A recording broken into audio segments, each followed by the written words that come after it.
young people's psychology? It's really screwed up. I mean, we can just assume right now. There are a couple of researches and polls, and there are a couple of figures that have been published. The results that we know are staggering. I don't want to cite them because I don't remember exactly the figures of suicidal thoughts and depression, but in Hong Kong you can feel it, you can see it, you know it, is a rather pessimistic and depressed society at the moment. Once again, it needs to come from the leadership to give a vision for the people, to give hope for the people, and give the tools for that hope to be realized. And I don't see that in Hong Kong. That's what is the most worrying. So, I'm quite frankly... But you're still there.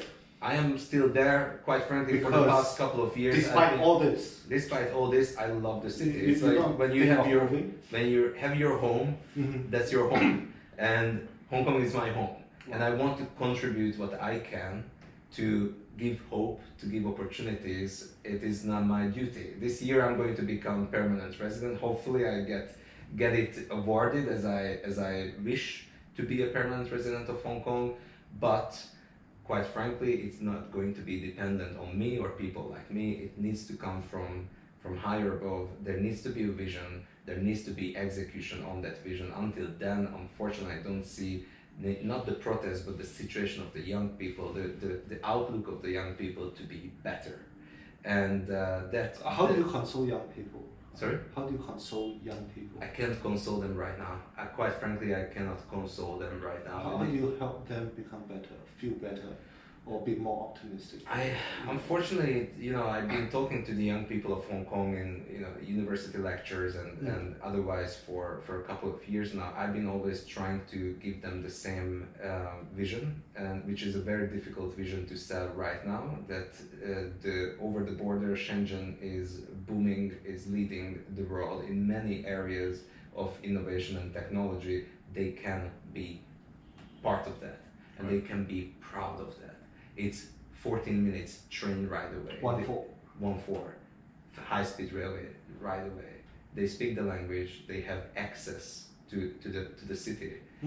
They should have better education than anyone. So what I'm hearing is you should not divide yourself as being a Hong Konger or Chinese. Absolutely, that's my view. And quite frankly, the Hong Kong young people need to be as selfish about themselves and the future, that even if they think that they are better or they have nothing to do with that, that is their best economic option. So, if they are strategic and smart, they need to be. Which they are. Yeah, well, they're probably one of the smartest, most resilient people in Asia. Yes, but they need to live up to that reputation, that their fathers and their grandfathers were that. They need to take care of themselves. Do you see that they are a different breed of people from their previous generation? I can't judge it as much, quite frankly, but definitely the circumstances are different for the previous generations in Hong Kong.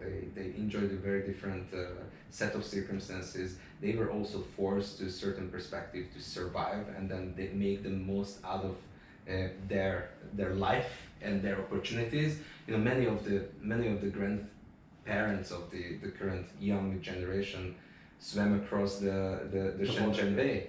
They escaped China for a better future, and they had to start from scratch. When you start from scratch, you don't make your moral choices. You try to survive and you try to do the best for your family. Now the situation for the coming generations, and specifically this one that is now in their teens or early 20s, is very different. They were born into, I'm not saying wealth. They were born into a relative comfort, and I think what changed, and that's exactly the problem about Hong Kong right now, that more than 20% of the society is officially under the poverty line. One of the richest cities in the world has such poor distribution of wealth and opportunities that 20% of its society is under the poverty line, and there is no sufficient social net that would support these people. And the property prices have increased to the point that it is the most difficult in Hong Kong on an average salary to actually buy property. It takes the longest in the world. This is not an assumption, this is a global ranking, a fact. Most unequal society in the world and the most difficult, and it takes the longest to buy property. Now, these are the tensions we see in the society. I personally think this is more about that, more about the lack of opportunities and the lack of hope and lack of leadership that people are protesting against and for. Obviously, this comes under a very unique set of circumstances, integration to China and how China is and how China is perceived within the society, and it is manifesting the way it is manifesting. But quite frankly, if we dig much deeper in this, it will become increasingly political. I am myself not political. I am trying to advocate for more opportunities for young people and inclusion. I'm trying to encourage the young people to channel their energies for their future, and for that to be entrepreneurial, to dare to take risks. And quite frankly, I also tell some of them that if they really think that this is not the environment they can live in, then they need to explore other options as well. Or create a better one for themselves. Or try to create a better one, exactly. And what we saw from the municipal elections late last year is that a lot of young people and a lot of people hoping and fighting for a different Hong Kong now have an opportunity to play a political role in that. And I think this is quite amazing that Hong Kong still has the kind of freedoms as most countries and cities in the Far East or in Asia don't have.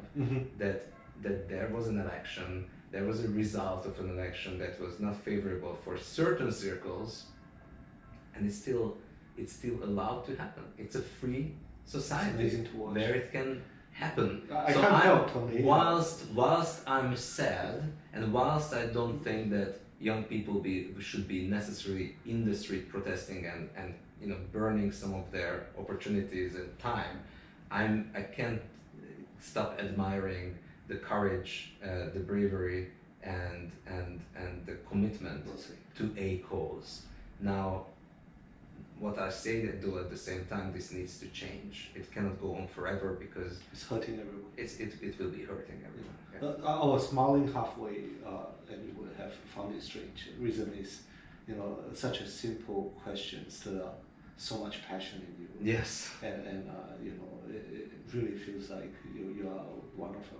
Yes, I do care. I do care, but at the same time, of course, I need to be honest. I do not speak Cantonese.